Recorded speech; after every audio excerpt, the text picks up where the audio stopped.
7. On nobody reading. Echo Station 3PA. This video is not intended for children. Viewer discretion is advised. If you haven't already, please like, share, and subscribe. Thank you. Thank you.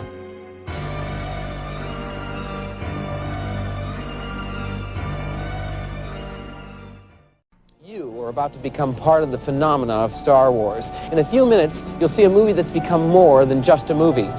For 7 years now, it's been part of my life, and the saga it's given birth to has touched the lives of millions of others. It has a magic, Star Wars. But that magic doesn't lie only in its brilliant special effects. Its power derives from its spirit of romance and adventure. It's like the movies and cliffhanging serials of the past. It's an exciting and very special fantasy. And when it came out, the world went instantly Star Wars crazy.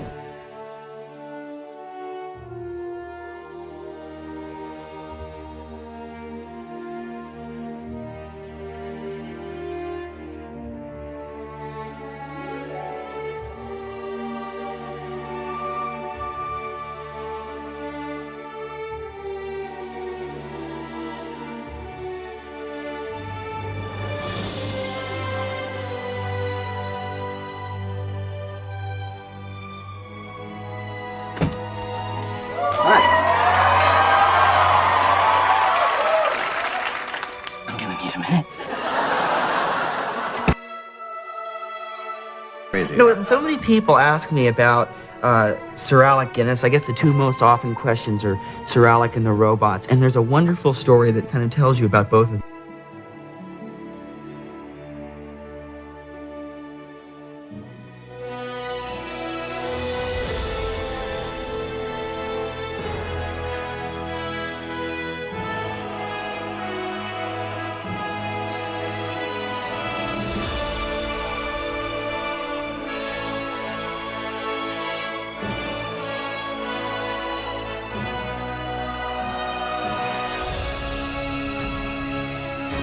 I heard your story on Twitter.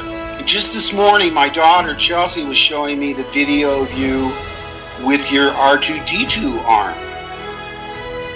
Oh man, that is fantastic. Wow.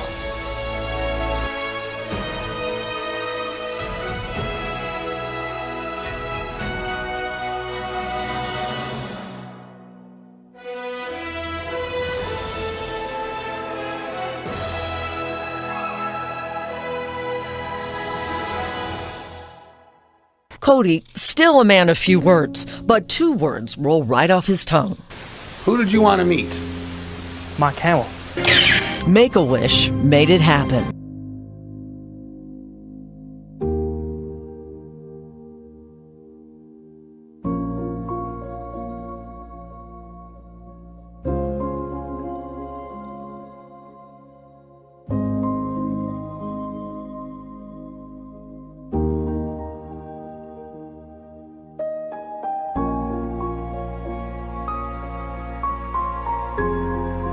Skywalker. Hi. How are ya?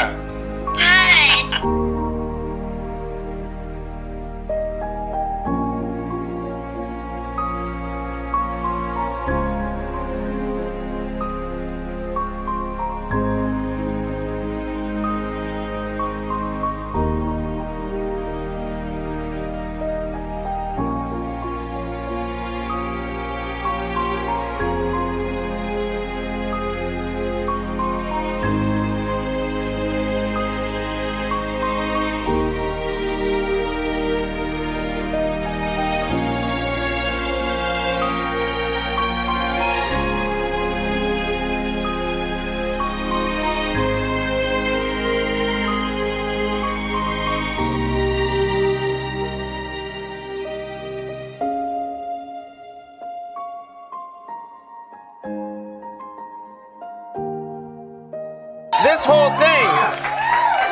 Yeah. Do you get that when you walk down the street in New York? Hey, Luke! All the time. Hey, Luke, how you doing, man?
I get a hallway scene Luke this time.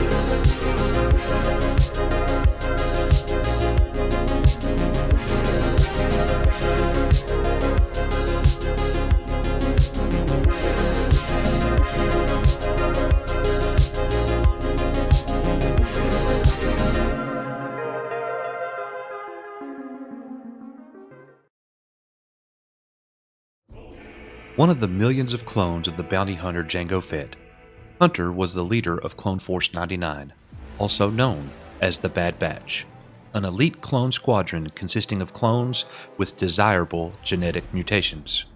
The Force was named after the clone trooper 99, who served as maintenance on Kamino and helped in the Battle of Kamino. Hunter's mutation gave him enhanced senses, so he could feel electromagnetic signals, which meant while maps of enemy-controlled regions may be wrong, he rarely was. During the Battle of Anaxis, the Republic Army suffered severe losses as the Separatists predicted and countered their tactics, driving the Republic forces back. To stop this, Commander Cody led an elite squad to attack the Separatist Cyber Center with the aim of locating the algorithm they were using to work out these strategies. This elite squad consisted of Cody, Captain Rex, Kix, Jesse, and Clone Force 99. Early in the mission, their LAAT was shot down behind enemy lines, leading to Cody being injured and forced to evacuate alongside Kix. However, the crash gave away their position, so Hunter and the Bad Batch had to fend off an assault of droids. They charged head-on with Wrecker holding the door of the LAAT in front of the four as a shield, while Hunter threw grenades, which Crosshair, the team sniper, shot in mid-air to disable more droids. They proceeded to charge from the shield and take out spider droids in hand-to-hand combat, quickly finishing off the assault, while the rest of the group followed with Cody. During the rest of the infiltration, Hunter had to help put down conflict between his squad and the Regs, or regular clones. As they approached the Cyber Center, they had to infiltrate and take control of a Separatist outpost, which Rex made the call to do by charging straight at them, rather than picking them off one by one. Once again, the Bad Batch charged the droids, and the outpost was taken easily, giving them a strong vantage point on their target, the Cyber Center. During the attack on the Cyber Center, Hunter led Clone Force 99 around the back to infiltrate the base, leaving Crosshair as a sniper to get them out when they needed evac. He stormed the center, taking the main computer so Tech could access the algorithm and find out what was going on. Leaving his trusted squad mate and Rex to handle the computer, Hunter and Wrecker moved to the front to assist Jesse in holding back the droid forces. Eventually, Tech traced the signal to Shaco Minor and heard a clone's voice saying, CT-1409, an ARC trooper also known as Echo, who was believed dead at the Battle of Lola Sayu. Shortly after, Crosshair arrived in a speeder and the clone strike team returned to Fort Anaxis. Hunter, along with Clone Force 99, accompanied Rex and Anakin Skywalker to Shaco Minor to rescue CT-1409. When they arrived, they were attacked by Kiridax, a creature local to Shaco, and Skywalker was taken by one of them. Hunter used his grappling hook to grab onto the leg of one of the creatures and fought off a native who was riding it. Upon arriving at the native campsite, a fight broke out. After the clones subdued them, the natives revealed that they wanted no part of the war and wanted the Republic group to leave. Tech explained that the Separatists had taken one of their men prisoner and promised to leave as soon as he was rescued. Later, the group arrived at the Separatist base. They scouted the location at a high vantage point where Hunter commented on Wrecker's fear of heights. As they approached the base, the tracking signal tech was used to locate CT-1409, stopped transmitting. This caused Hunter to voice his concerns about the mission to Rex, explaining that the likelihood of CT-1409's survival was extremely small. Crosshair chimed in, saying he didn't blame Rex for leaving Echo behind at the Citadel, stating, "He's just another Reg." This angered Rex, and after a brief struggle, Anakin told Hunter to take Clone Force 99 ahead while he spoke to Rex privately.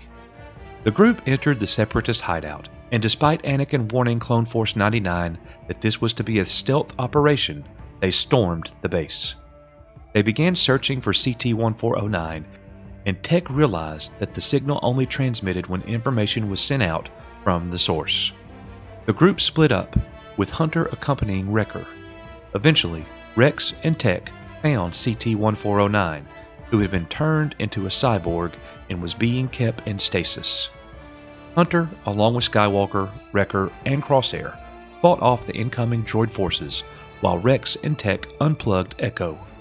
They made their way into the room where Echo was held and barricaded the door, while Rex and Tech aided Echo. Hunter assisted in the rescue mission once CT-1409 had been successfully unplugged. The group fought off the droids until Anakin cut a hole in the ceiling, while he used the Force to lift Hunter and the rest of the group through. When they exited the compound, the group escaped on Kiridax. They made their way to the native campsite where a battle broke out. The natives assisted Hunter and the rest of the group while fighting the droids with them. Eventually, the droids were defeated, and Hunter escaped Shaco along with the rest of the group and returned to Fort Anaxis. After returning to Fort Anaxis, Echo revealed that his cybernetic enhancements gave him access to Separatist schematics and blueprints. Hunter and the rest of Clone Force 99 were sent with Rex and Echo to destroy the Separatist fleet above Anaxis and disable their super weapon. Hunter and his comrades did not trust Echo, believing that he was a Separatist spy. The group put their plan into action. Echo proved himself by helping Clone Force 99 on the mission.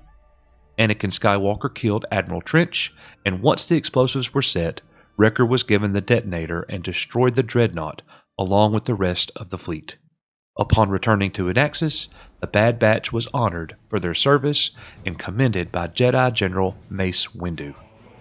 Hunter extended an offer to join Clone Force 99 to Echo, which he accepted. The personality and traits of Hunter is somewhat different when compared to the rest of Clone Force 99. Hunter was a little gruff, but not unfriendly. He habitually expressed himself in straight words, although at times he did show a sense.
Our friends Echo Base Network, Nick and the Coach, everybody should follow Echo Base Network on Twitter. Everyone. They're great, and they're doing a documentary on LucasArts. They did a really cool documentary on the sequel trilogy. They're doing a documentary on LucasArts. Everybody, let's do it right now. Let's all follow. There's 179 people here. Let's all go to Twitter, and let's go to Echo Base Network, and let's all follow Echo Base Network. And also then go to YouTube and give them a subscription. Echo Base Network. I appreciate that, Tim, man. You've been a long-time supporter, too, man. I got those comics from you. The Batman Predator comics. And he even tweeted out Echo Base Network's video. And it's important that we talk about this one. Echo Base Network is a great channel. You guys should definitely go subscribe to them. They've been supporters of Geeks and Gamers for a long time, and their channel is getting some traction. And Mark Hamill tweeting this out, and specifically listen to what they say. This is the video Mark Hamill tweeted out, okay? This is important. Shout out to you guys for getting Luke Skywalker to tweet out your video. That was awesome. nice. No, when I saw Echo Base get a bunch of clicks on their one video with the reaction and then getting that retweet, that was awesome. Those are the coach. You guys are awesome. Here's what, like, I still don't like. I was watching the video about Star Wars Theory, and then suddenly they start talking about me. I'm going, whoa, I'm in the video. It's awesome. Like, go ahead, Coach Nick. What did you guys think? I know you're wanting to say. I'm gonna go on and say it. Holy is what I was thinking the whole time.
So everybody at Echo Base Network, if you would give a warm welcome to our newest member, the legendary Tron.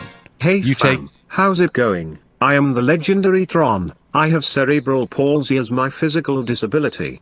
I'm also a Twitch streamer. As far as Star Wars stuff, I didn't really like the sequel trilogy. I think Darth Kennedy is just destroying the franchise. Yeah.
All right, and welcome back to Echo Base Network. You are Echo Base Network, and we are live, and we are in the house.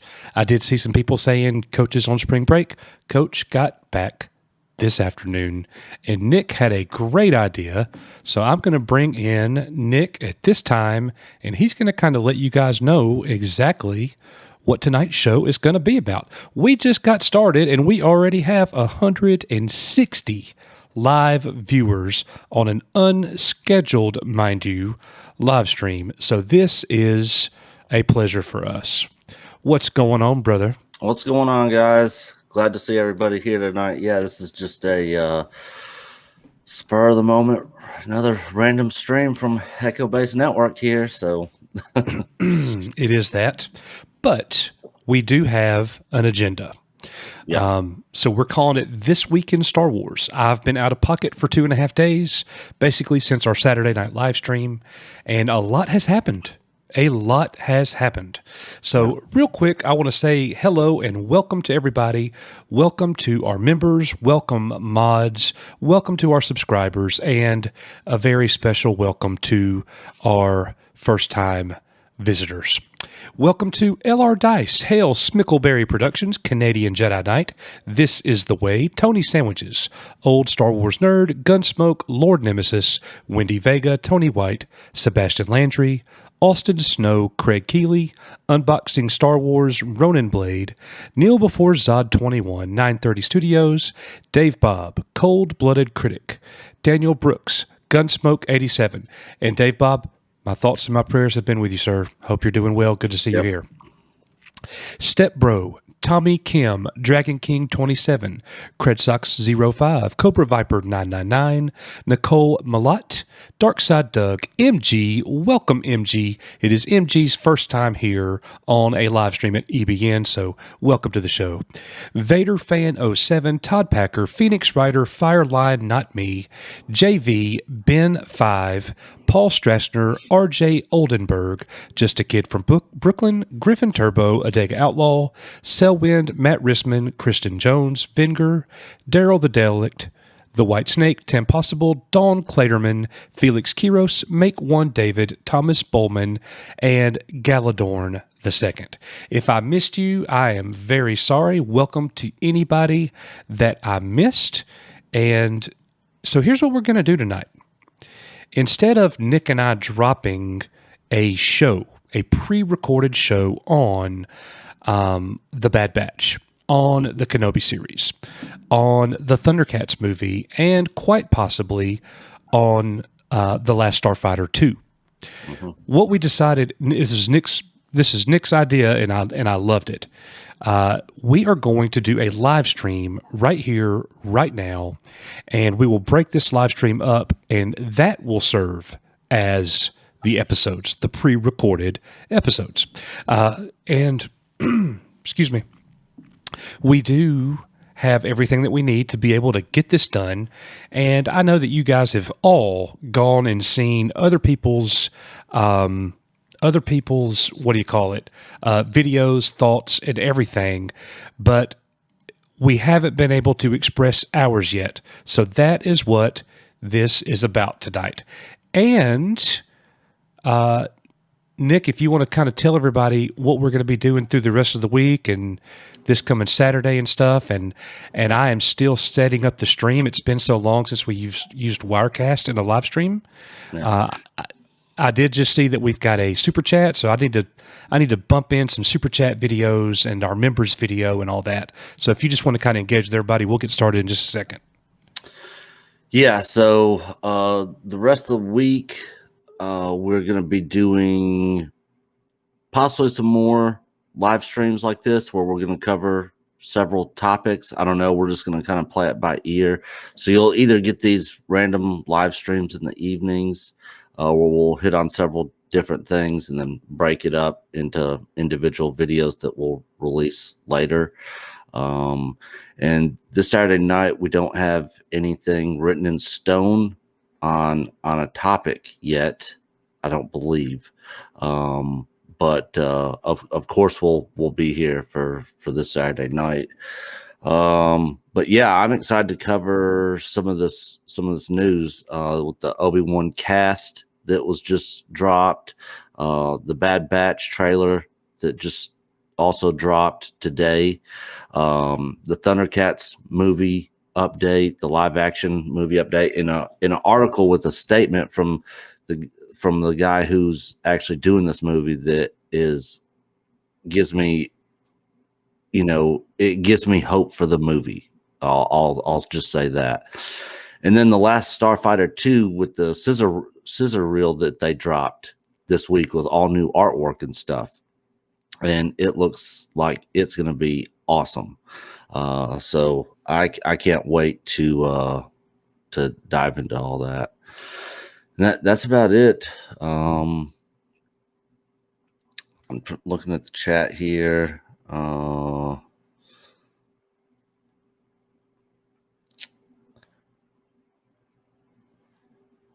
Thomas Bowman, anyone else think Coach needs to grow a Mirror Universe Spock goatee? It would make Nick look even more like Scruffy Nerf Herder. Yes, I'd be down for that. I know. That's funny. I know Brittany when I saw her on here, she commented one time and said, "You need to grow a little scruff on that face, Coach." I shave every day, homie. You know that. Mm-hmm. I'm not a facial hair guy. I'm really not. So Thomas Bowman, speaking of Thomas Bowman, I saw him post this in the pre-show. He posted this in chat. He said, "We need a better title than Darth Kennedy for the current head of Lucasfilms. Finding one that doesn't use no words is the trick." And you know what? So here's what we got to come up with, Thomas, because this is my opinion. Nick and I have actually talked about this before. We can't give her a Star Wars name. Not even Jar Jar. She is worthy of nothing Star Wars, in my opinion. Yeah, not even Darth. She's not even worthy of Poodoo. Yeah. Let's find something else that we can call her for sure, but it can't be a Star Wars name. Yeah. Because she doesn't deserve it. So, everybody, Rob's Rules with a $1.99 super chat. Coach and Nick, two great and classy guys. Thank you so much, Rob. We appreciate that, bro. Good to see you. And House Atreides with $5 Canadian. He says, "Hey guys, have you seen Creation of the Humanoids 1962? Was Andy Warhol's favorite movie. The ending is worth watching it. At least it is to me." I have never seen that, House Atreides. What's the name of it? It's called The Creation of the Humanoids. Creation of the Humanoids. Yeah, hang on to that, Nick, and let's look into watching that. Yeah, I just put it in Google Chat. Goody. We'll look into it. All right. And thank you very much, House Atreides. And Valiant Renegade, he says, for $10, well, shucks, surprise, and me stuck in the car for an hour. I understand, bro. Well, hey, at least you get to be entertained. Yeah. Rob's Rules with $1.99 again. He said, thoughts on the Bad Batch? You guys rock. Rob, we are actually going there in just a minute. So sit tight, and we're going to answer all of those questions. And maybe you'll be surprised. I don't know. Sean Watts with a $5 super chat. Coach, look in your mailbox Thursday. Oh. Yes, I can't wait. I'll show everybody when they get here. And $5 from Daryl the Derelict. Hey, Daryl. He said, working on my car made me cuss and grouchy. This surprise stream makes me happy. Thanks, guys. Oh, how about Cancer Kennedy? Boom. Boom. Yeah, I like it. There it is. There it is. All right, guys. Well, thank y'all so much for all of those super chats. Rob's Rules, House of Atreides, Valiant Renegade, Sean Watts, and Daryl the Derelict. It's so awesome seeing all of these members here to our channel. We're going to be doing some member things in the very near future. But anyways, guys, you are Echo Base Network, and this video is for you guys.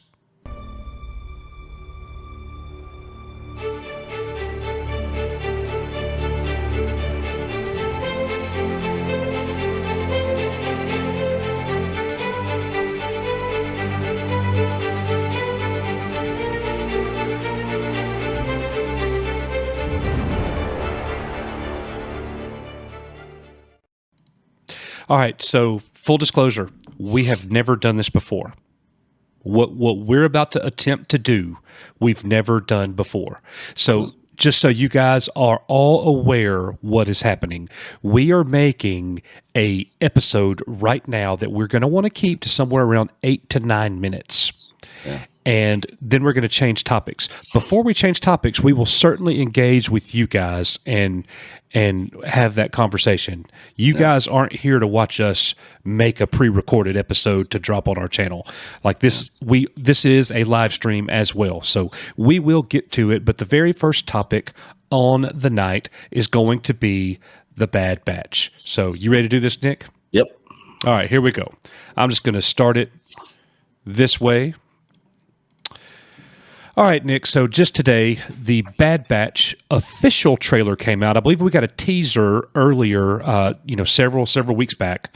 So today, March 30th, 2021, over on the official Star Wars channel on YouTube, Star Wars The Bad Batch official trailer has landed.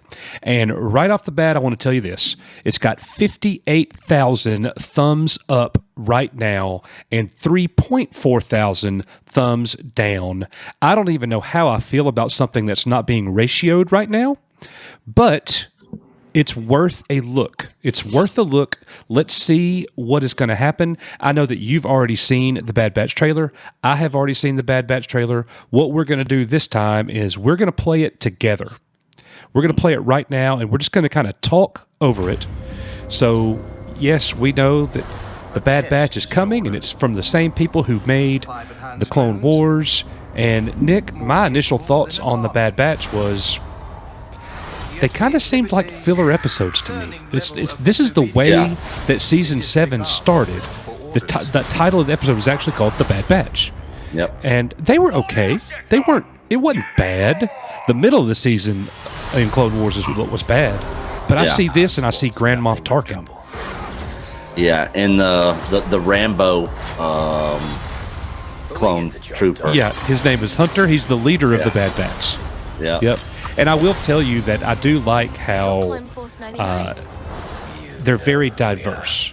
You got 5 very different kinds of people, and it looks like the young boy there, it looks like they're on Camino, and that boy is going to be going somewhere with them. So I would assume that this child is going to be an integral part of the story, especially for them to show the child 2 or 3 times in this trailer. Yeah, and this takes place after episode 3, I believe, and there was Fennec Shand. Looks like she's in it, which along is with good. Grand Moff Tarkin. So I guess she's actually been around kind of doing this for a long while by the time we see her in Mandalorian. But I'm really liking the animation of this. I think it looks really good. Yeah, it does look good. It does look good. And of course, that doesn't mean the show's going to be good, but it looks good, you know. It does look good. And I think that this show will more than likely succeed for what it's meant to. It's going to be meant to be entertaining and to give us some laughs. I don't think it's going to be like a story-rich, deep dive into the lore. There's going to be, things that happen in this show that's going to have a ripple in time effect kind of thing for all of Star Wars. I don't think that's going to happen at all. But we want to go over here to this article. that just came out today. Star Wars The Bad Batch trailer arrives ahead of May the 4th launch. So we do know that it is almost here. And this news came out exactly a day after the Kenobi cast reveal. And that's the way that this article was actually written. First up is the newest Star Wars series to debut, coming in barely over a month. We learned last month that the new series, Star Wars The Bad Batch, is slated to launch on Tuesday, May the 4th. On Tuesday, Disney followed the news with the premiere of that CGI animation series' first trailer, which immediately follows in the footsteps of Clone Wars Revival on Disney Plus a little over a year ago. The new series also sees longtime Clone Wars steward Dave Filoni return as co-executive producer. So that right there is a good thing, though, right, Nick? Yeah, I think so. I mean, I haven't been too disappointed in what Filoni's done so far. Is there any way you can zoom in on that article just a tad bit? Yeah, there you go. All right, so Tailed by Tarkin, Clone Wars 7th season opened by focusing squarely on the Bad Batch, like we said just a moment ago. A ragtag group of clone troopers, also known as Clone Force 99, whose mutations turn them into super soldiers above the rest of the clone fray. Their combination of action-filled missions and comic relief banter set a solid tone for a season that barreled toward epic set pieces long teased by Filoni, particularly the Siege of Mandalore. Tuesday's new trailer sees the quintet, Hunter, Echo, Tech, Ricker, and Crosshair, immediately fall under the watchful eye of Grand Moff Tarkin. Ordered the Death Star to fire upon... Grand Moff Tarkin, the man that we first saw in Star Wars A New Hope, that ordered the destruction of Alderaan. He notices the unit's knack for disobedience while doing his droid-killing bidding before eventually ordering his army to wipe out Clone Force 99. Now, Nick, I will tell you there was one thing in that trailer that I didn't particularly like, and that was when Moff Tarkin says, "These 5 are stronger than an entire army." Yeah, that's kind of making them a little OP, for sure. It's like all 5 of them are like super soldiers, you know. But what I'm curious about is, I'm guessing they did not take part in Order 66. And I'm wondering if that's one of the reasons why Grand Moff Tarkin is wanting them wiped out, because they're not obedient to the Emperor and the Empire. Well, and you know what? So questions like that, Nick, is why the show has hope, because that could be interesting. That could be interesting. And are we going to get to see Ahsoka in this show? I hope so. Yeah. Exactly why and when that order comes down is unclear. Talking about to wipe out Clone Force 99. Though this series takes place squarely in the franchise's Imperial era and thus far appears to be full of laughs, blasters, explosions, sweeping dogfights, massive lizards, and throwing knives, all rendered in the same plastic toy aesthetic favored by Clone Wars. This trailer includes the welcome return of Mandalorian sniper Fennec Shand, voiced once again by Ming-Na Wen, along with an unnamed child who, according to StarWars.com, meets our heroes on the planet Kamino before getting tied up in their escape plans. Between these and the return of Clone Wars characters, Saul Guerrera, that's another thing that I forgot to mention. Saul Guerrera is in this show. It's hard to imagine Bad Batch not roping in further cameos over the course of its first season. And I'm going to tell you what, if they bring the more people that have cameos in this show, the better for the show.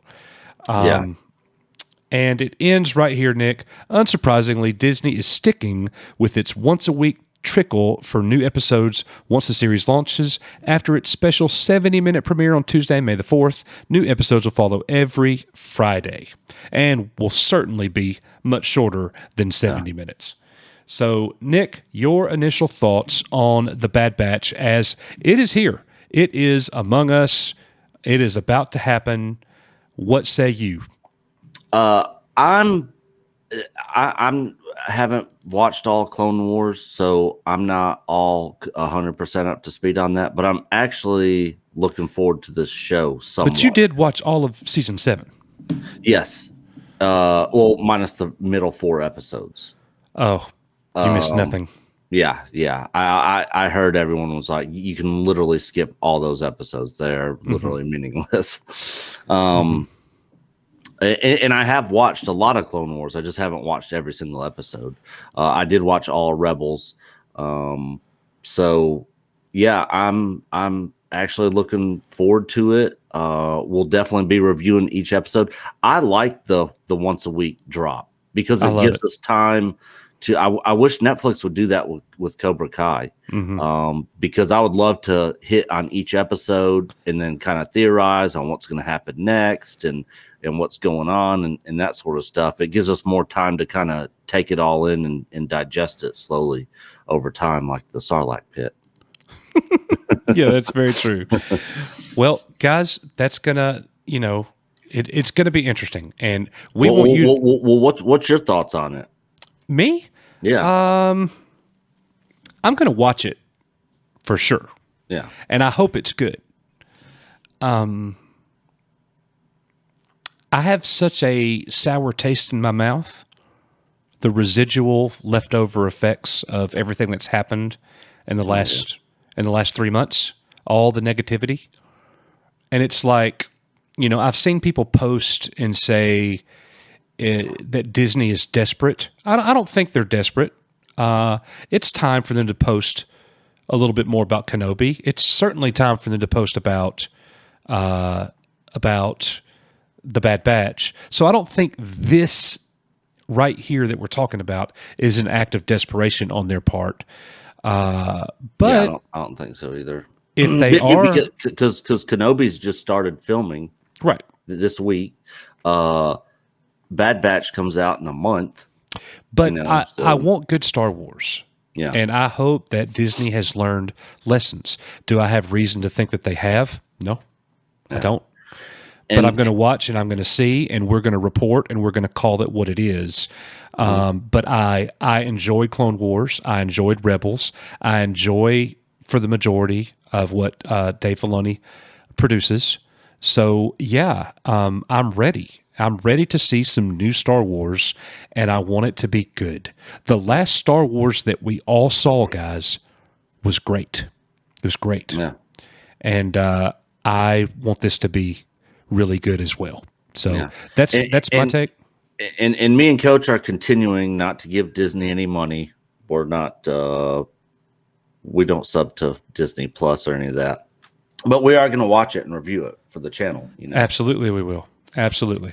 Well, guys, let us know what you think. Let us know what you think. To all of our live viewers right now, give us a 1 if you are 100%. You're going to watch the first episode of Disney Plus, or of The Bad Batch, whether you have Disney Plus or not. You are going to watch it, and give us a 2 if you are saying nope, not going to watch it, not for me at all. Let us see those numbers, and if you're not watching live, let us know in the comments below. What are your thoughts about The Bad Batch, and we would love to engage with you in that way. And yeah. Look at those numbers coming in, and all kinds of people are. I see a 3 maybe. The 1s are outweighing the 2s, but there are plenty of 2s. Coach and Nick are pirates. 3s are maybe. I will tell you guys that one of my really good friends, he runs a channel called Fast Food Fitness. He pops in here every once in a while.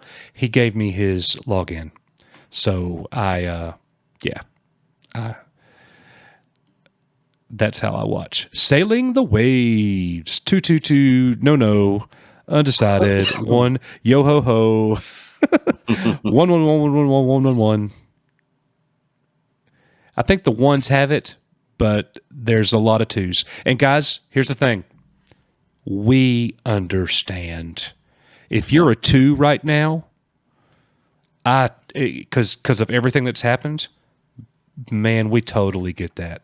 We totally. And not everybody has the capability of still watching this without giving Disney any money for it. Yep. All right, so we got some super chats to hit, Nick. Our brother Dave Bob sends a $5 super chat. Hello, He says, Dave Bob. "We are, you are, Echo Base Network. KK will now be referred to she who shall not be named." That's right. I love it, Dave Bob. Thank you, brother. Ray Jackson with $5. "Is there a Colonel Troutman in control of this batch? I wish. Yeah. I wish. They drew first blood." Damian Sykes with a $2 super chat. "Was Star Wars A New Hope a dungeon crawl inspired by Dungeons and Dragons?" I've never heard that. No, what was, say that again? Was Star Wars A New Hope a dungeon crawl inspired by Dungeons and Dragons? I have not ever heard anything about that. Yeah, I haven't either. Not that I know of, but yeah. I mean, I guess it could be possible. Yeah. I do not know. I'm not sure. That would be new to me. Debbie Young with $4.99. Hey, Debbie. She says, "Mama Bear is here, but had some oral surgery today and feeling poorly. But I'm here and will do my best. No pop-ins for me tonight. Hugs all." Well, Debbie, we hope that you're feeling better and you are awesome, and get you some good rest and just sit back and relax and watch the Cubs do their thing. Yeah, and don't feel too bad because we're not doing pop-ins tonight anyways. Yeah. Like we're literally going to stick to pop-ins being a Saturday night thing.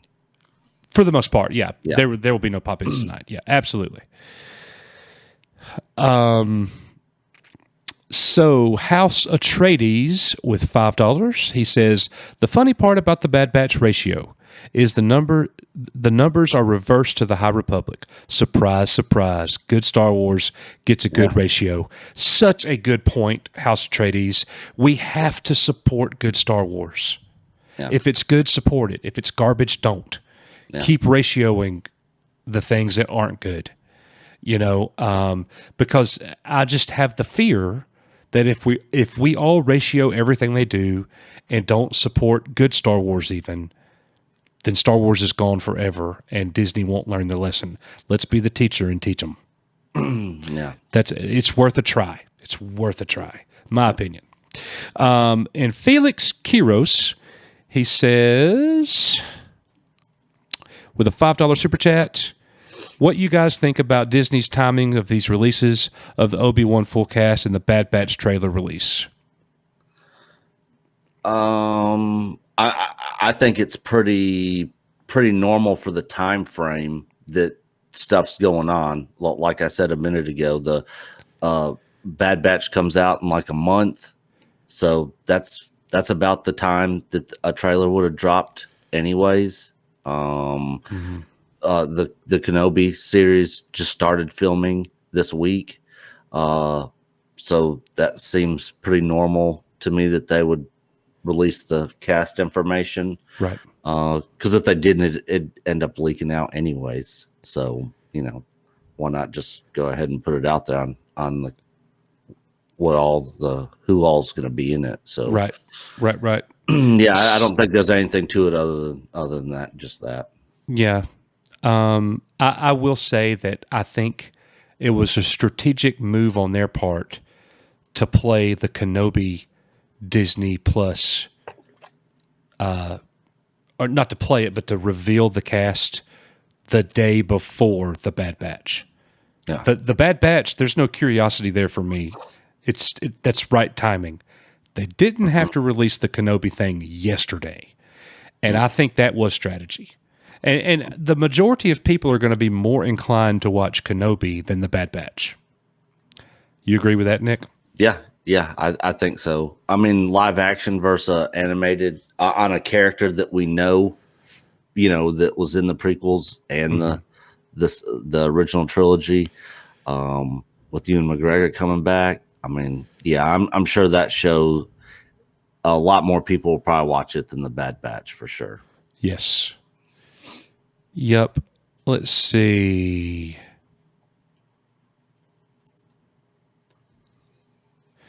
We got another super chat from LR Dice. "Did y'all see Disney Plus raising their monthly prices?" Yes, I did. And that's, Oh, Disney Plus, they're raising the prices of Disney Plus. the subscription. Yes, they are. Well, I heard that they were going to do another tier, but are they actually raising the prices on just the normal Disney Plus membership? Yes. Oh, okay. I did not know that. Yep.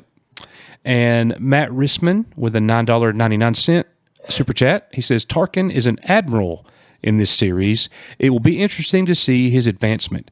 Did you catch Rex on the planet with the BB? Let's go. I did see Rex, and I am stoked to have more Rex. Absolutely. Yep, that was one I forgot to mention earlier. Was Rex. Rex is going to be it. So they got people from Mandalorian, the original trilogy, the prequels. It's kind of crossing all different groups of people from within that time frame. Yep. Ray Jackson with $5 says, Coach and Nick, how can the Bruins beat Michigan tonight? Zone D or not? Well, Ray Jackson, I got two answers for you.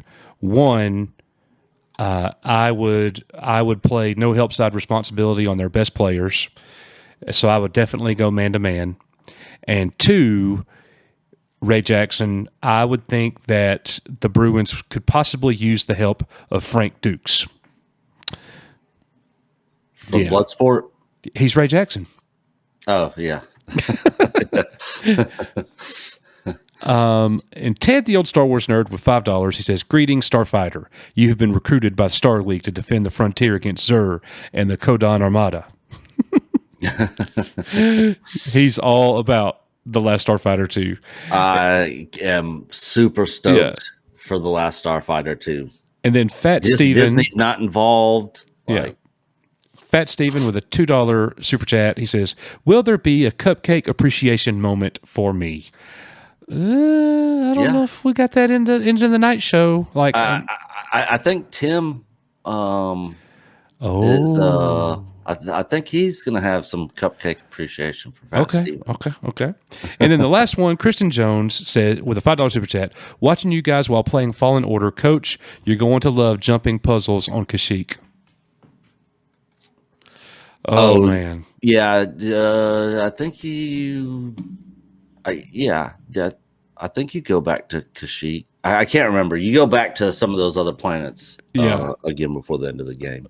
Well, I just can't wait, let me tell you. Well, anyways, guys, thank y'all so much. Dave Bob, Ray Jackson, Damian Sykes, Debbie Young, House of Trades, Felix Quiros, LR Dice, Matt Risman, Ted the Old Star Wars Nerd, Fat Steven, and Christian Jones. You are Echo Base Network, and this video is for you.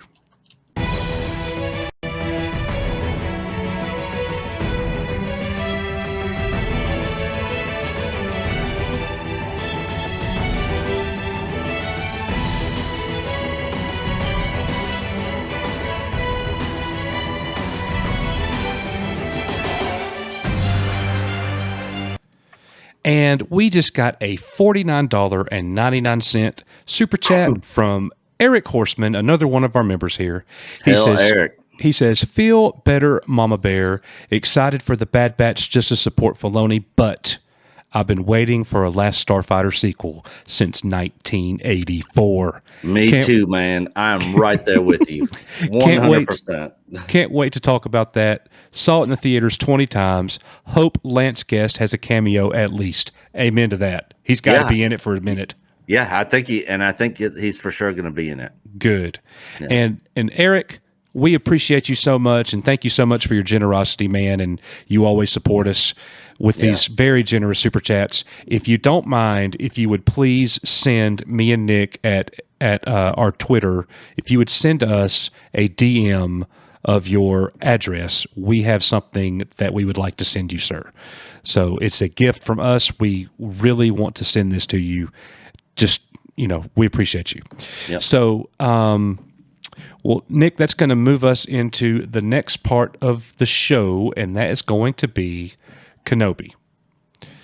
So, cast reveal. The cast reveal for the Kenobi series came out on March the 29th. And this is a show that a lot of people have been kind of clamoring about. We don't know too much about it. It's 10 minutes. I'm sorry, 10 minutes. It's 10 years after episode 3. Isn't that right? Yeah. Yep. Okay. So what we do know now is the full cast that they have revealed so far. There is one thing that I think is curious that we didn't see, Nick, and that is we don't see a young Luke Skywalker. But with Joel here, I don't remember Joel Edgman reprising the role of Uncle Owen. I think it's a foregone conclusion that we're going to see a young Luke Skywalker. So you see the cast here. Everybody's excited about this series, the return of Hayden Christensen as Darth Vader, and we're talking about ultimate bad Darth Vader. We're talking about him in his prime in the suit. And that's going to be a really good thing. Rogue One Darth Vader. Exactly. So that's good. You got Hayden Christensen. You got Moses Ingram. And, Nick, I don't know a lot of these actors. I don't either. I don't know how to say Bonnie's last name, but she's the young lady who played Aunt Beru in the prequel trilogy. You got India Varma. She's definitely going to be some type of warrior female. There's no doubt about that. Maybe Ventress? Or is Ventress dead at this point? She's dead. Okay. Yeah, she's dead. But you got Ice Cube Jr. O'Shea Jackson Jr. Yeah. That's awesome. Like, he's awesome. Yeah, Like, I liked his role where he played his dad in Straight Outta Compton. Yeah. So, I don't know, Nick. We do have... Justice for Han is in there. Sung Kang. Right. From Fast and the Furious. Yeah. Well, we do have an article that we want to go over with everybody right here. And this is straight from the Star Wars website, starwars.com. So, Obi-Wan Kenobi series to begin production in April, and the cast has now been revealed. Obi-Wan Kenobi, the new Disney Plus special event series, starring Ewan McGregor as the iconic Jedi Master, will begin shooting in April. The story begins 10 years after the dramatic events of Star Wars Revenge of the Sith, where Kenobi faces greatest defeat, the downfall and corruption of his best friend and Jedi apprentice Anakin Skywalker, turned evil Sith Lord Darth Vader. Obi-Wan Kenobi is directed by Deborah Chow, directed by 2 critically acclaimed episodes of The Mandalorian Season 1. Which were 2 of my favorite episodes of Season 1. She's great. I thought she did great. Yeah, she really did. As a director of Star Wars, she is accomplished. Obi-Wan Kenobi is directed... I'm sorry. This series also marks the return of Hayden Christensen in the role of Darth Vader. Joining the cast are Moses Ingram, Joel Edgerton, Bonnie Piesse. I'm not even going to try to say all these names. Obi-Wan Kenobi is executive produced, Nick, by Kathleen Kennedy, Michelle Rejwan, Deborah Chow, Ewan McGregor, and writer Joby Harold. Casting director is Carmen Cuba. Obi-Wan Kenobi will be available exclusively on Disney Plus. So what are your takeaways right there? We don't know too much yet. Kathleen Kennedy's involved, so of course I'm nervous about the whole entire series. Yeah. I don't know much about that Joby person who's Joby the writer. Harold. Yeah. Joby Harold. I don't really know anything. I don't either. We weren't prepared. We weren't prepared for this, but going over to the IMDb,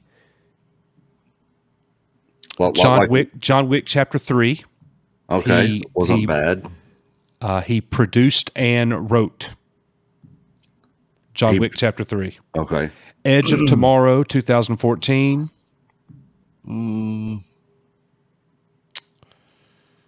Has he written anything else? Does he have any other writing credits? King Arthur Legend of the Sword. I did not like it. It doesn't mean it's bad. Yeah.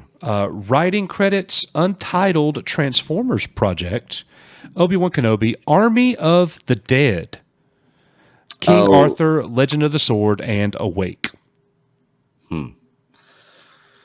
So, all right. John Wick Chapter 3 is probably the best thing on that list for me. Yeah.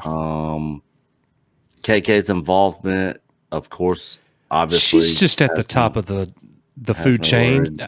You'd have to assume that she's not really going to be involved. If she is, not good. Yeah. But her name's just on there. Michelle Rejwan didn't do anything for this Kenobi series. You know, like it's. So I'm just going to have to be hopeful. One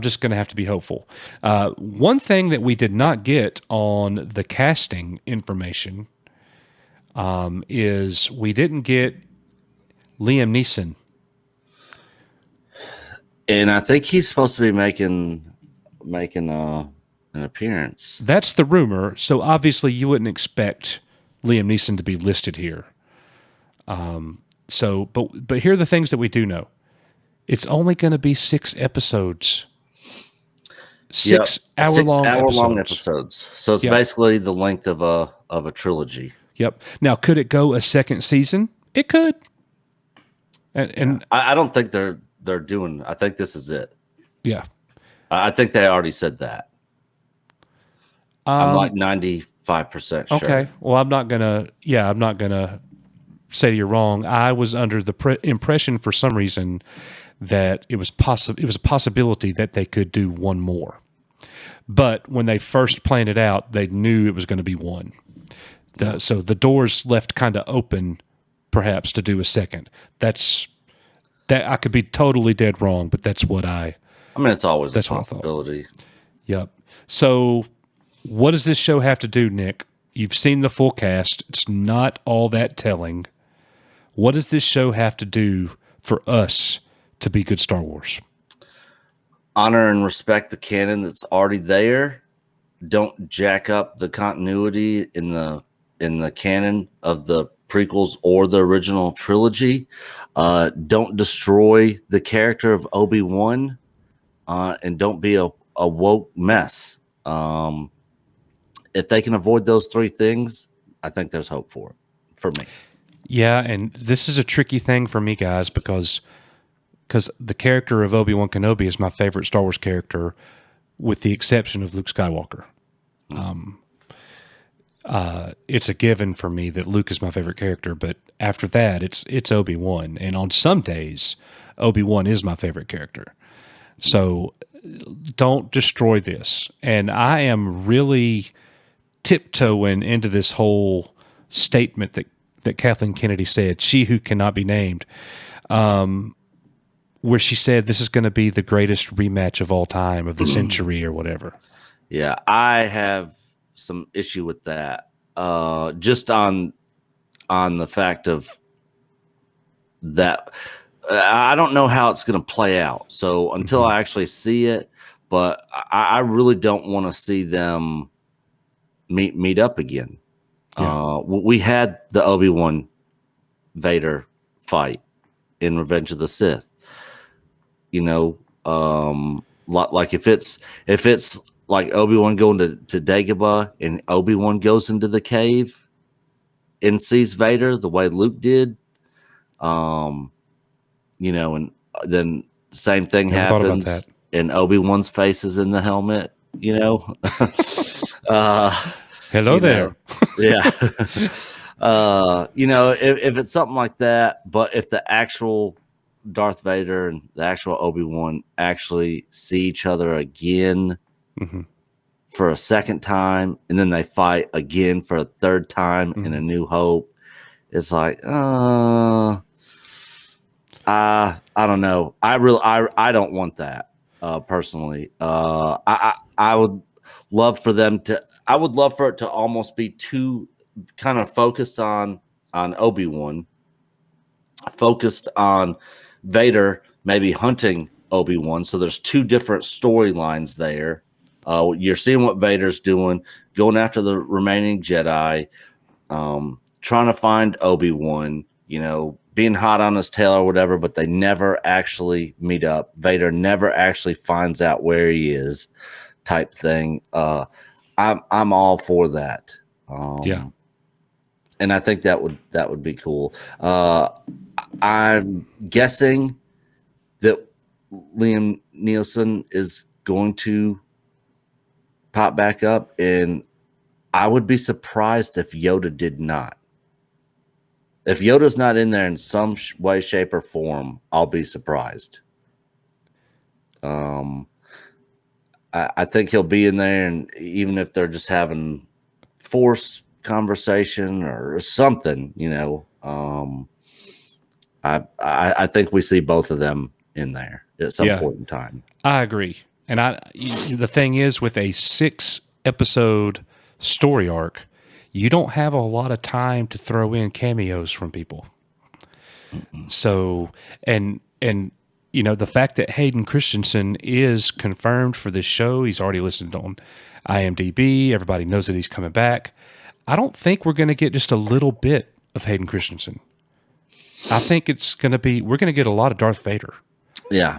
It's not going to be like Rogue One, where you get like a little taste. It's a really good taste, but you get like a little taste. I think we're going to get a lot of Vader. And for me, that could make this thing very interesting. And they also have to get Vader's voice right.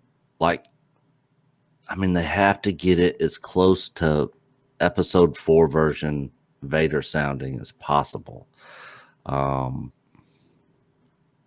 Every time I hear his voice in the animated series or any of that, it's not quite the same from the original trilogy, because I've heard it so much. I can recognize when it's off. So if it's off, that's gonna throw me out. Even James Earl Jones' old voice in Rogue One threw me off a little bit. Yeah, it's sad. I appreciate them giving the role to James Earl Jones, but the man's in his 90s, and I agree with you. I would rather the voice be done in some other way.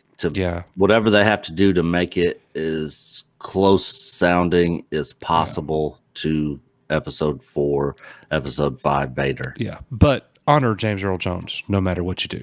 Yeah. Wish the man a happy birthday. Yeah, exactly. All right. Well, let us know what you guys think, our live viewers. If you give us a 1, if you were 100% all in on watching at least the first episode of Kenobi, and give us a 2 if you're not buying it. You're not buying it. You think it's going to be a train wreck. Give us a 2. All right. So we got a 2 coming in. The numbers are coming in. Ones. So it looks like right here on the front end, most people are more about giving it a try. And that's the thing, guys, with the Star Wars show or movie. I'll give it a try, but I may not ever watch it again. Yeah. And there's some Star Wars movies that have come out that I'll never watch again. So, like Solo and the sequels.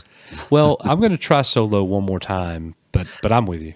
Yeah, Debbie wants us to. Yeah, try Debbie it again. does want me to watch Solo one more time. I might watch it tonight. Ugh, God. All right. Well, and if you're not watching live, let us know in the comments.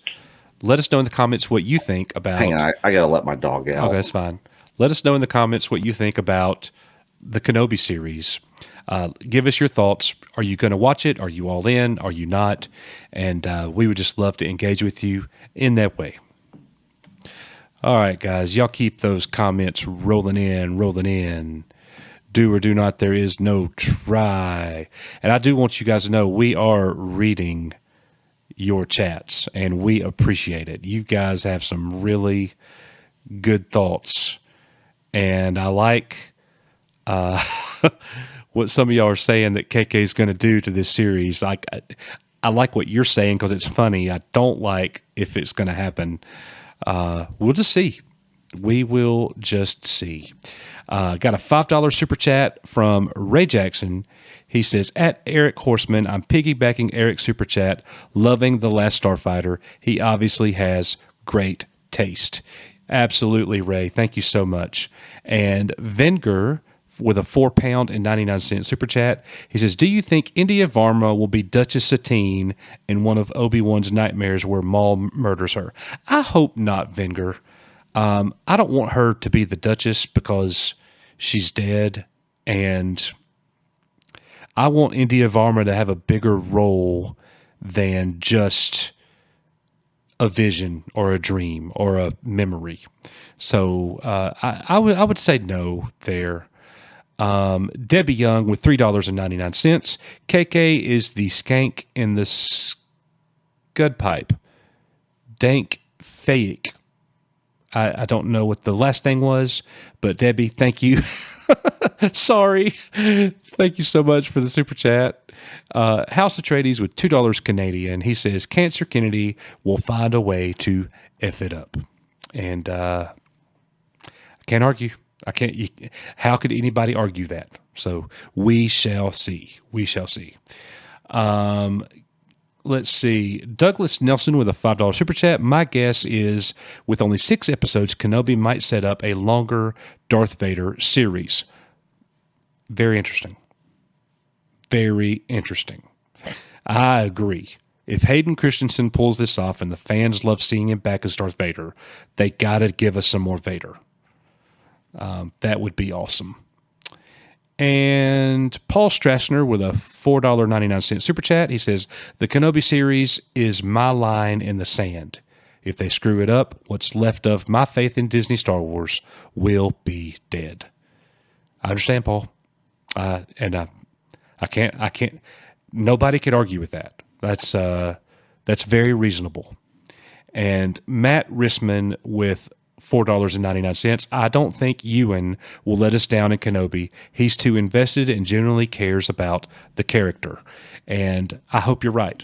I think you're right, Matt. I agree with that. And I do seem to remember the rewrites. Do you guys remember that? Something happened. They were unhappy. There was all kinds of rumors. This is probably like 6 or 7 months ago. And they had to put the project on like a hiatus for a moment to do rewrites. And I believe the first writing team was fired. And Ewan apparently was very unhappy about what was going on. So anyways, yeah, that's definitely something to watch. So Ray Jackson, Venger, Debbie Young, House Atreides, Douglas Nelson, Paul Strassner, and Matt Rissman. We are You Are Echo Base Network, guys, and this video is for you. Thank you so much for those super chats.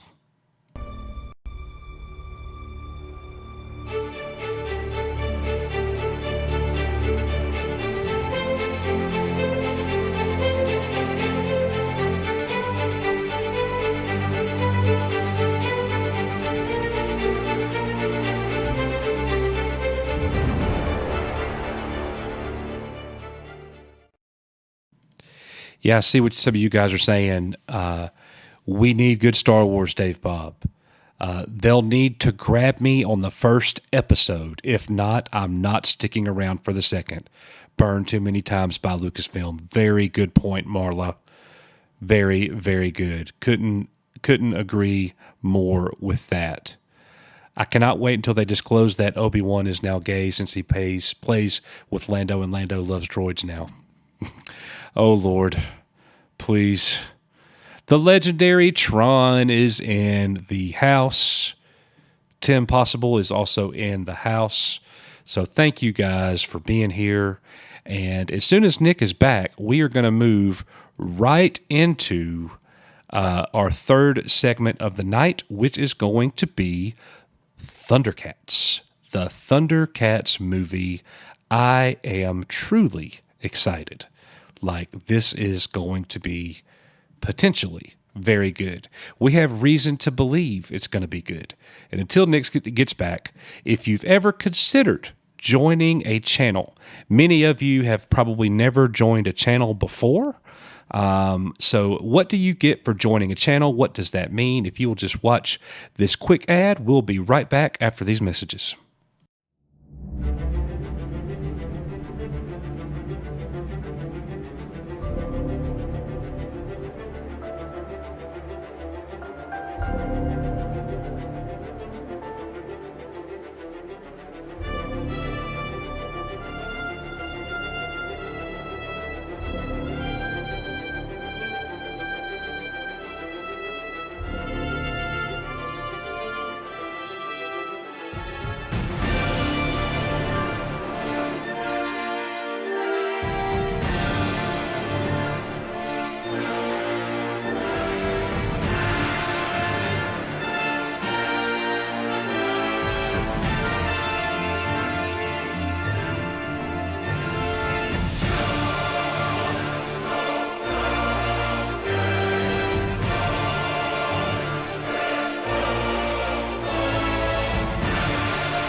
So everybody at Echo Base Network, if you would give a warm welcome to our newest member, the legendary Tron. Hey you fam, how's it going? I am the legendary Tron. I have cerebral palsy as my physical disability. I'm also a Twitch streamer. As far as Star Wars stuff, I didn't really like the sequel trilogy. I think Darth Kennedy is just destroying the franchise. Yeah. All right, ladies and gentlemen, we are back. So join our member family today. We would greatly appreciate your consideration there. And we got all kinds of awesome things cooking for our members. So, Nick, the last thing that we're going to talk about tonight is the Thundercats news that just came out. You and I grew up in the 80s. Yep.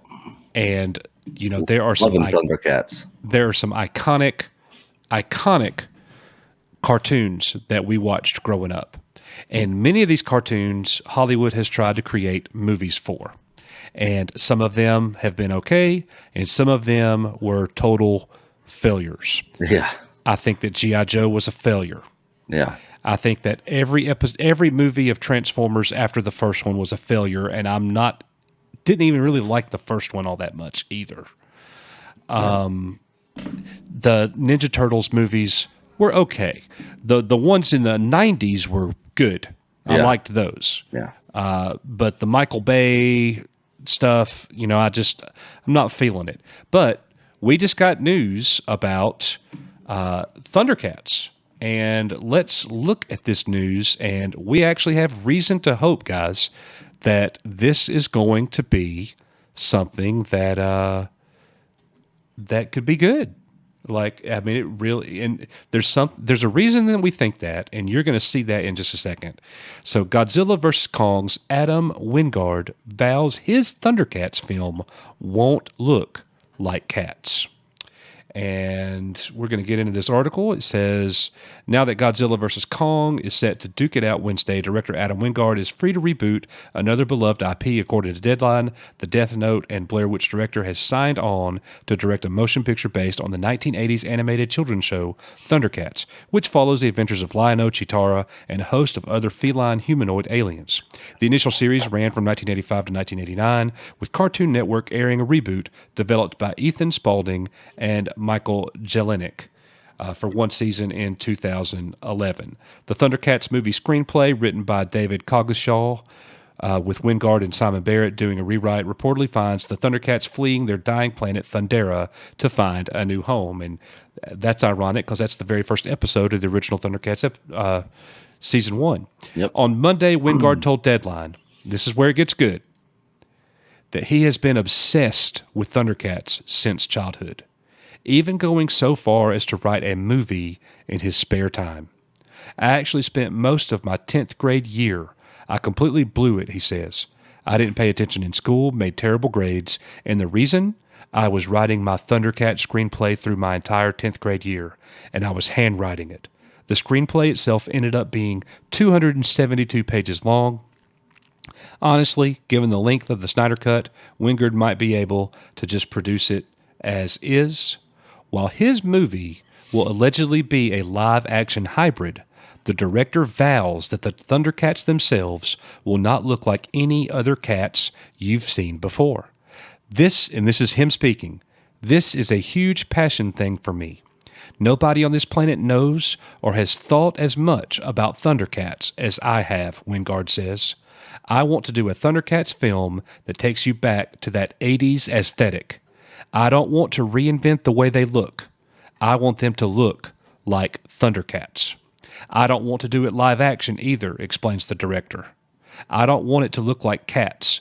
I don't want those kind of issues. No disrespect to that director, whom I don't mean to throw under the bus any more than everyone else has. I want to do a movie you've never seen before, a hybrid CGI film that has a hyper-real look and somehow bridges the gap between cartoon and CGI.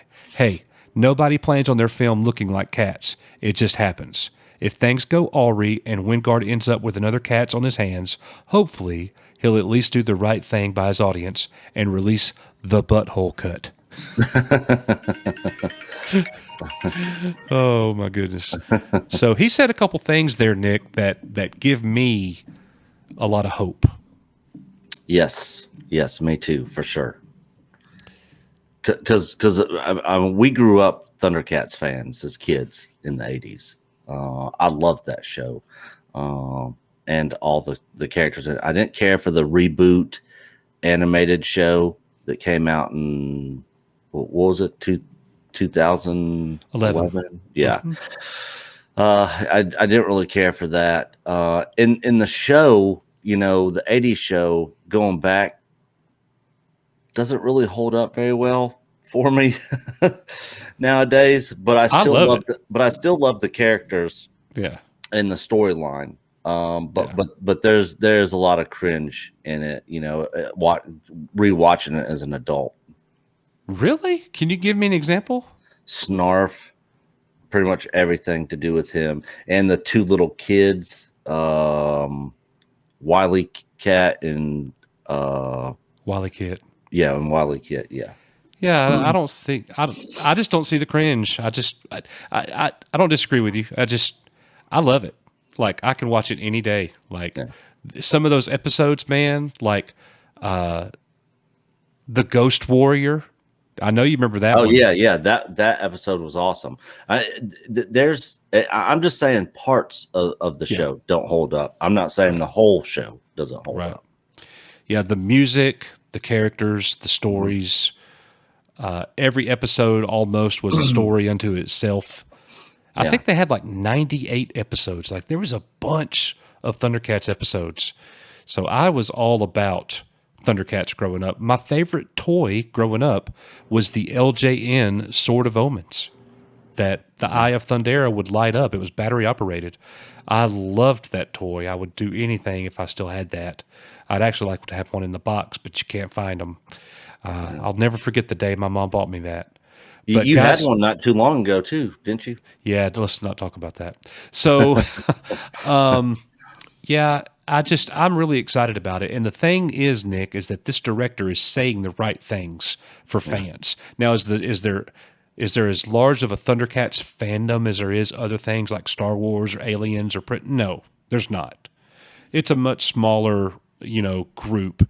But the fact that he is saying he wants to have that 80s style aesthetic. He wants them to look like the Thundercats that he remembers growing up. And man, if people would stay that true to the source material, we wouldn't be in the kind of shape that we're in right now with things like Star Wars or Transformers or G.I. Joe or all these other things. Hollywood decided they wanted to remake everything, but they didn't want to stay true to what it was, the source material. Yeah, what made it great in the first place. Yeah. And the fact that this guy was so passionate and loved the show so much that he spent, almost all his sophomore year in high school basically writing a screenplay for a movie adaptation of the show, of the characters and stuff. I mean, that's like the creators of Cobra Kai. They're ultra passionate fans, and everybody loves Cobra Kai. Very few people dislike that show. Only there's a few weirdos out there like John Campea that don't like it. Yeah, and it seems like he's an ultra passionate fan himself. So that gives me good hope. This isn't being done by Disney either. So I have high hopes for this movie, and I'm definitely going to check it out. I really hope it's good, and that it's done well. Well, I'll tell you this, Nick. In this day and age, if a producer / director / writer is giving us a reboot, or bringing something from the 1980s to the big screen in a new way, and he's that passionate about it and wanting to hold that true to the original material, then I feel that's something that I have to support. Because and we want that to be a message to everybody else in Hollywood, especially Disney. That's how you respect things. So, but it hasn't happened yet. Right now, it's just words. Yeah. You know, Kathy Kennedy was very good at just, you know, the words. It's almost like lawyer speak.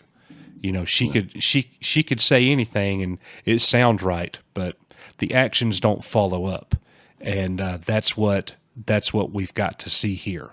So let us know what you think. Our live viewers, give us a 1 if you're buying Thundercats, give us a 2 if you're selling, and let us know in the comments of this video, guys.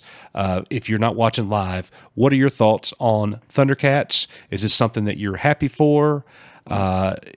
I'm certainly happy for it. And Nick, there's some other 80s movies or 80s shows that I would love to see a movie on, such as, you want to take a guess at it?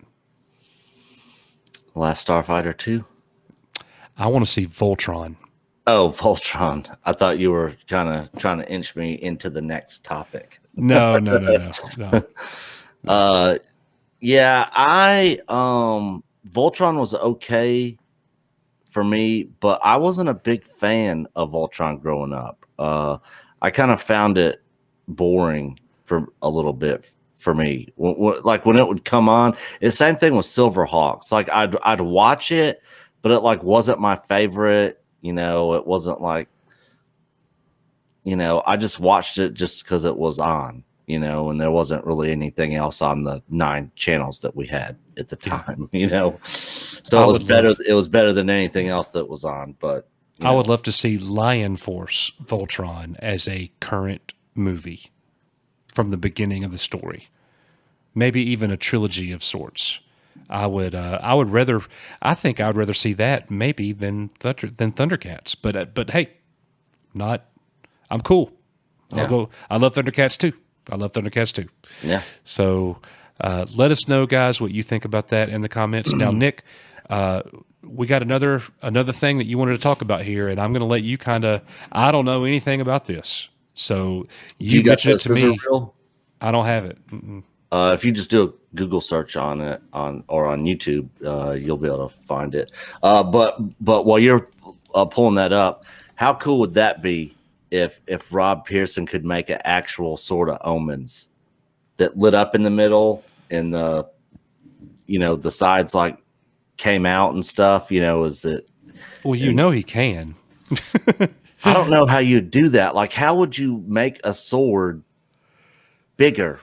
You know, from being small, like you wouldn't be able to do that. Probably. Oh, I got you. Yeah. Like it would probably just have to be made in the form from when it's full size. You know, because before he does the Thundercats hoe thing, it makes the sword bigger. It's almost like a dagger. He says Thundercats. Yeah. So this sizzle reel is not on YouTube. No. Let's see. I just watched it yesterday. Concept reel. I got it. Yeah, that's probably it. All right. But yeah, Rob Pearson, that's something you should look at doing if you watch this. Oh my goodness. There's a Thundercat sword. And when we do a review for it, you can show it off. And I'll buy it. Yeah.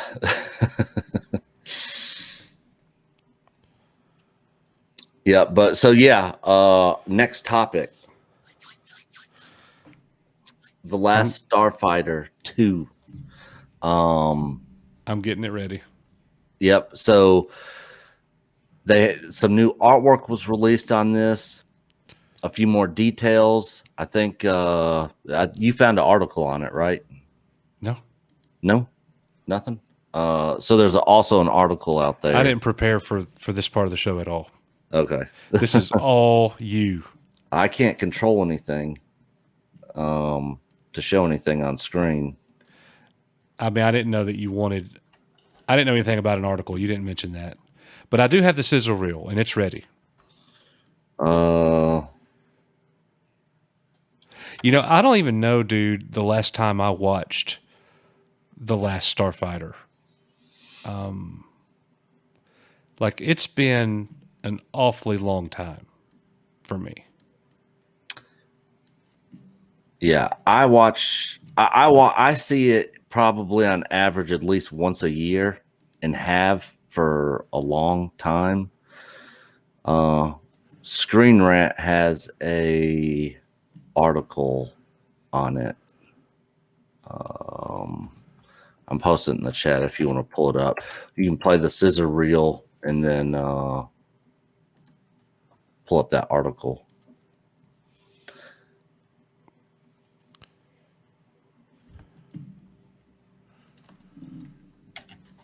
Dang it, and I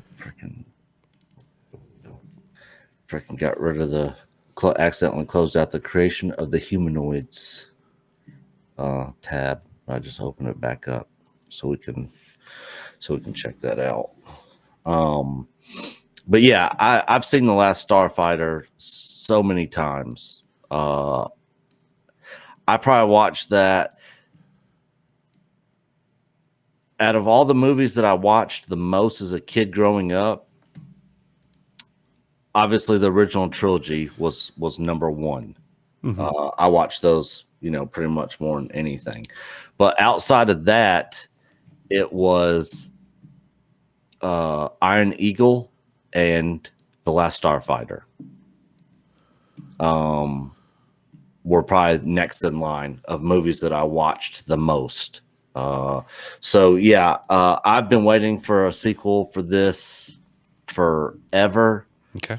And this is gonna be an actual sequel. It's not a reboot. It is an actual sequel to the original film. I probably saw the movie like 10 times when I was a kid, teenager, maybe. Yeah. I've not watched it in 25 years. Really? Yeah. Wow. Yeah, you should watch it again. You could watch it with the girls. It's not a bad movie. Yeah. I'll ask them. But yeah, right, so I freaking love it. All right, so yeah, so here we go. Ready. Yeah. So what are we doing first, the article or the sizzle reel? Let's do the scissor reel first. Okay. And this is some all new concept art that they put out for this. But this is really cool. Okay. You have been recruited by the Star I don't got any sound. Defend the frontier against Zur and You're not going to get sound.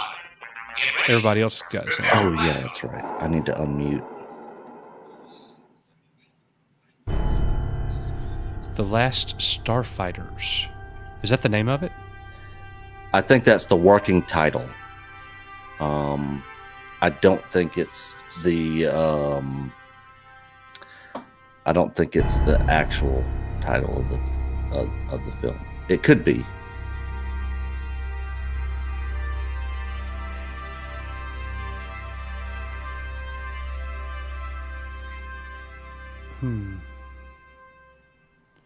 So we're getting like concept art here. Yeah. So there's the trailer park they're going back to. Looks like some Xando Zans.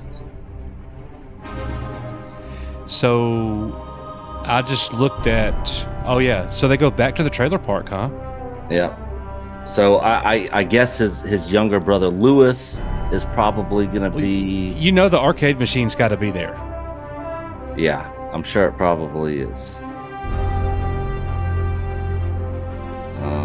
There you see the Gunstar, which was the name of the fighters. Yeah, I love how you remember the names of everything. I have no clue. Yeah, it's called a Gunstar.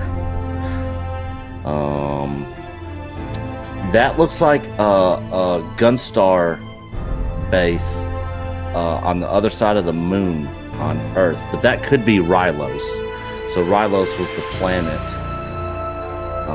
from the first movie. So I'm guessing there'll probably be some back and forth between there and Earth.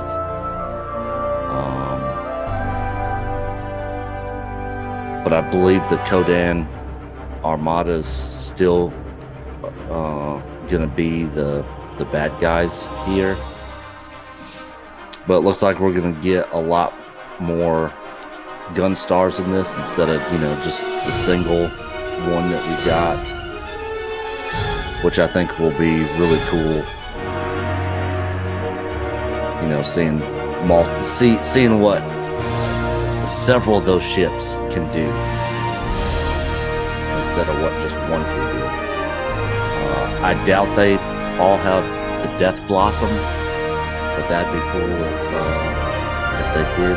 I have no clue what you're talking about. The Death Blossom, that's where, the little ports opened up, and then those whole ships spun around and missiles and stuff went flying in every direction. Yeah, okay. Yeah, I remember that. I am looking at the article that you sent me a link for. It says The Last Starfighter 2 concept video reveals first look at Rogue One writer's sequel, Gary Whitta.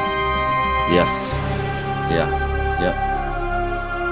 And I felt like Rogue One held true to Star Wars. Yeah. Mm-hmm. Yeah, I didn't have a whole lot of issue with Rogue One. It's the best Disney Star Wars movie that they've given us. Yeah. Centauri. So he's obviously not going to beat it because that original actor's dead. What a great character that was. Yeah. When he took his face off and turned around when I was a kid, yeah. Oh my gosh, dude. That flipped me out. Yeah, I love that line right there, though. I'm not any of those guys, Centauri. I'm a kid from a trailer park. If that's what you think, then that's all you'll ever be. Yep, and he said, I got to get up at this trailer park. Yeah. That's awesome, dude. Yeah. Well, look, I mean, I know I'm like, everybody's like, Coach ain't even ever watched this. Like, it's been a long time, guys. I will check it out. I will go watch The Last Starfighter again. Forget it. I'll get it tonight. Yeah. So a new concept art revealed first look at The Last Starfighter sequel from Gary Whitta, co-writer of Star Wars spinoff Rogue One. A new concept video reveals the first look at Star Wars Starfighter sequel from Gary Whitta. Inspired by the seminal science fiction film Star Wars in 1977, The Last Starfighter is a classic 1984 space opera directed by Nick Castle, a longtime collaborator with John Carpenter.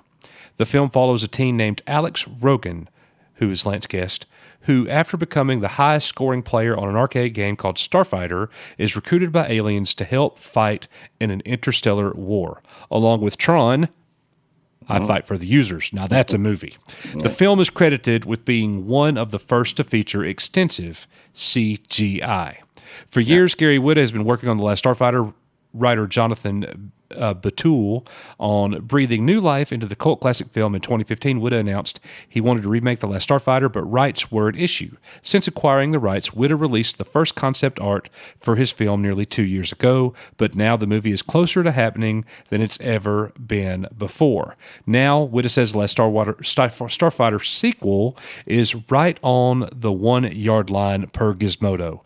To help take it all the way home, Whitta revealed a reel of concept art to give fans an idea of the movie he wants to make with Batul. The newly released sizzle reel credits Matt Alsop for the concept art and Chris Tilton and Craig Safin for the score. The reel also revealed a title for the upcoming project, The Last Starfighters. Check out the new sizzle reel below. Whitta also explained that the movie would not be a remake of the original, but a sequel that passes the torch onto a new generation, much like The Force Awakens did for Star Wars. While the concept reel does not provide information in terms of story, it does appear the conflict will be centered around Earth. It is also safe to assume that Alex Rogan will return to recruit new starfighters to help him defend the galaxy. With the popularity of sequels, video games, and CGI in Hollywood seemingly at an all-time high, this seems like a prime time for Gary Whitta's Starfighter sequel to get greenlit. Though classic sci-fi films of the 1980s do not have the best track record of being updated with modern audiences, such as Tron Legacy. What? I love Tron Legacy. It will be interesting to see what Whitta and original writer Jonathan Bethune can do with The Last Starfighters. Whoever wrote this article, that is pure ignorance on their part. It's Screen Rant, so okay. Tron Legacy was absolute dopeness. Yeah, it was awesome. I loved it. Forget anybody that's got that wants to criticize that movie. That movie was great. And I would put my money on it that the sequel to The Last Starfighter is going to blow The Force Awakens out, especially now that you we mean know, in terms of being a good movie, not like revenue. Yeah. It's definitely probably not going to, be a 2 billion. What The Force Awakens like 2 billion or close to remember. it? Yeah, something like that. Yeah, it's not going to be that big, but if they market it well, and promote it well, and the fans are word of mouth, I think this movie could be huge. I think it could definitely be a $1 billion summer release movie if they were to ever open the theaters back up, in full force instead of just kind of how they are now. Absolutely. Well, let us know what you think about The Last Starfighter sequel. Well, I guess we're calling it Last Starfighter Part 2, whatever. Are you guys excited about this? Are you excited about it? Are you meh? Let us know in the comments. Let us know, live viewers. Give us a 1. You guys have been killing it tonight with the 1s. Give us a 1 if you're digging it. Give us a 2 if it's a no. And give us a 3 if you're just weird. Yeah. I'm curious how many people in this chat have never seen The Last Starfighter. Put a 0 in the chat if you've never seen the original The Last Starfighter. I would be curious to know how many people out there have never seen it. Man, we got nothing but 1s coming in, dude. Bobo Yogi with a 2. Black Dragon said 3. So this is another movie that is not going to be, helmed by Disney. So we got a lot of zeros coming in. Wow. You guys should definitely, all of you that put 0s in the chat, should definitely go and watch this movie. Yeah. It's a classic. Of course, the CGI and effects don't even hold a candle to what they are today, or even what was in Star Wars. But Star Wars used models. This is actual. This is like Tron. They use actual CGI for a lot of the stuff in it. But it's a great story, and I still love it to this day. So yeah. Well, join the channel, guys, and hit that Jedi Knight membership level, and we'll watch it as a watch party. Oh yeah. Because I have it on my hard drive, a digital copy of it. Yep, that'd be fun to watch. It's a Star Wars. It's a movie that was inspired from Star Wars. Yeah. So definitely worthy of watching. So yeah. So Nick, real quick, Debbie Young with a $2.99 super chat. Mandalorian curse word. Dank Fayrick. Got it. Ray Jackson with a $5 super chat. Is Kathleen Kennedy a kaiju? She has a seaport right there in the bay. Maybe Godzilla and Kong have to join forces to take her down.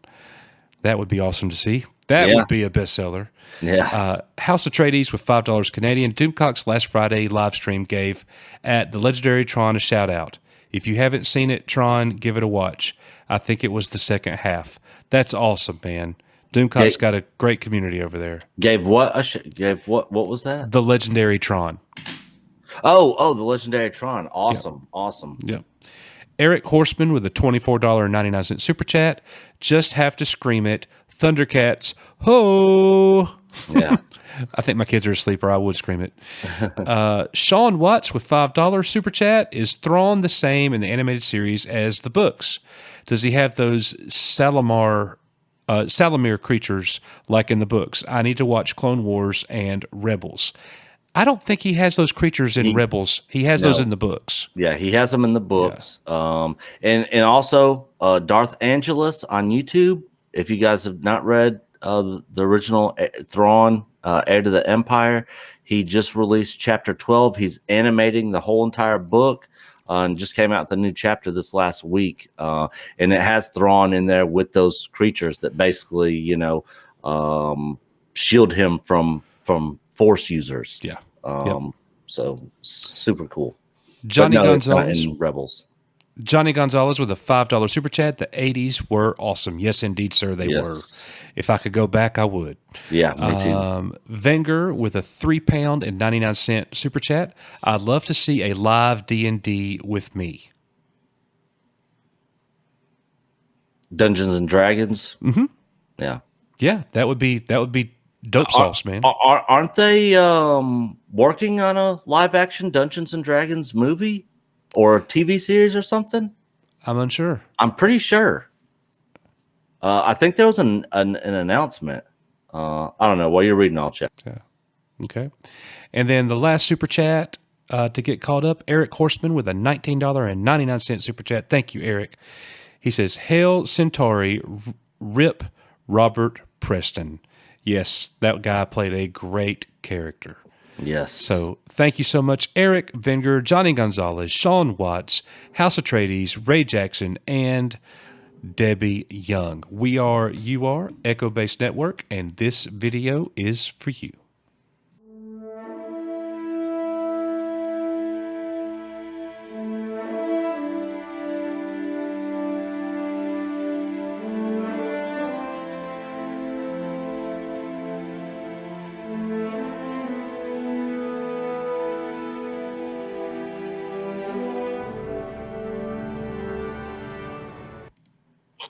So yes, Dungeons and Dragons. They are doing a movie. Paramount and Hasbro. Hugh Grant was recently just cast as the bad guy in that movie.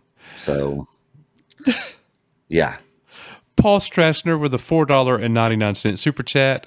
Thanks for spoiling that part of the Thrawn trilogy for me, Nick.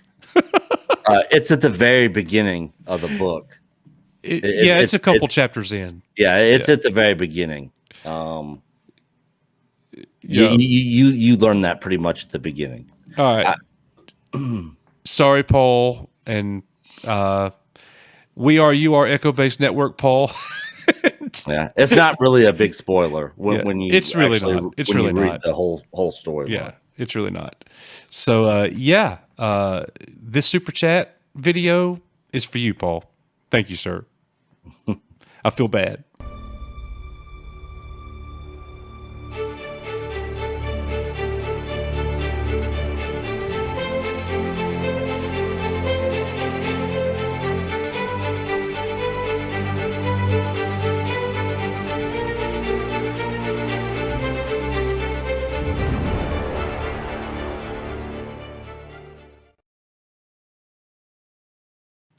See, Paul, I played that video because it just makes you feel bad.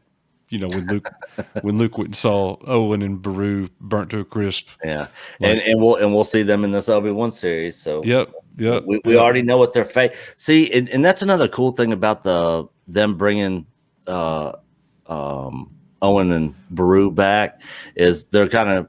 I'm guessing that they're probably going to dive into their character a little bit more. So if it's done well and all that sort of stuff, that scene with Luke, when he goes back and finds him dead, will probably have a whole lot more meaning to it. Because they were barely in the prequels. We really knew nothing about them as characters. So, a little development there could be good.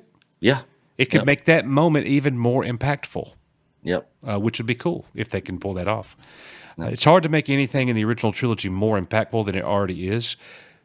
But if you're going to do anything, make it more impactful. Don't take anything away from. That would be the death knell. You can't. That's sacrilege. You can't do it. Yeah, right, it's sort of like when you read the Cantina and Bounty Hunter books from, and you learn the backstories of all the other aliens and bounty hunters that they showed in the movies. Then when you watch it, you're like, oh, I know why that person's there. I know why they're there and what they're doing and what's been going on. So, yep. Well, look, a lot of the stream that you guys saw tonight will be cut up and used as episodes for the next few days. But that is not guaranteed to be the only thing that Nick and I come out with. We'll probably get into some gaming streams and do some other things, but we will certainly see you guys Saturday night at our weekly Saturday night live show, where we have pop-ins and guests and everything going on, and we'll catch up and go through the news and dive a little deeper than we did even here tonight. So, guys, I hope that you can join us this Saturday night, and that's going to do it for us, guys. We appreciate you being here. Got 215 people. We've held over 200. We were above 300 at one point. So we love y'all. We are Echo Base Network. I'm the coach. He is Nick. He's going to say one more thing, and we are gone. Yeah. So while we exit out, put one in the chat if you guys are looking forward to us doing a daily live stream during the daytime, maybe starting next week. For 1 hour. We're thinking from 12 to 1 o'clock. Yeah, Central Time. Doing this sort of thing. Pop-ins are still going to stick to Saturday nights, but we're going to cover more topics, not just the Star Wars news, but other stuff going on, like the Thundercats, Last Starfighter 2, Indiana Jones. I mean, whatever's going on, whatever news is out there, whatever's trending, that sort of thing. Yeah. Awesome. Well, the ones are coming in. There's a lot of ones coming in. So we'll do that, guys. Next week, Monday through Friday, we will live stream from 12 to 1 Central Time every weekday. And then we will have our regular big dog show Saturday night, because that's what we do. LR Dice with a $20 super chat. Thank you so much, LR Dice. Love you, bro. I bet you're at work right now, aren't you? He says, my girlfriend would kick my no-no word if she found out I sent you $20. But, Coach, you said Nick would dance for a 20, right? Well, just kidding.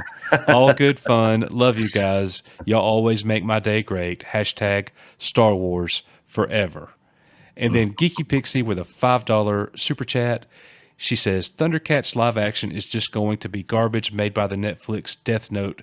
Count me out. Oh, man. Well, I don't know. I mean, hearing what that writer said, I don't know if you were here when we were talking about it or not, but from what the writer was talking about, it gives me hope for it, at least, to at least give it a chance. Right. But yeah, it could totally be garbage. But I'll judge it after I see it.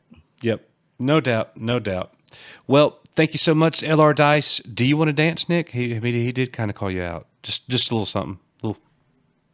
Okay, yeah. Let's go. Get it. Yeah. Get it. All right.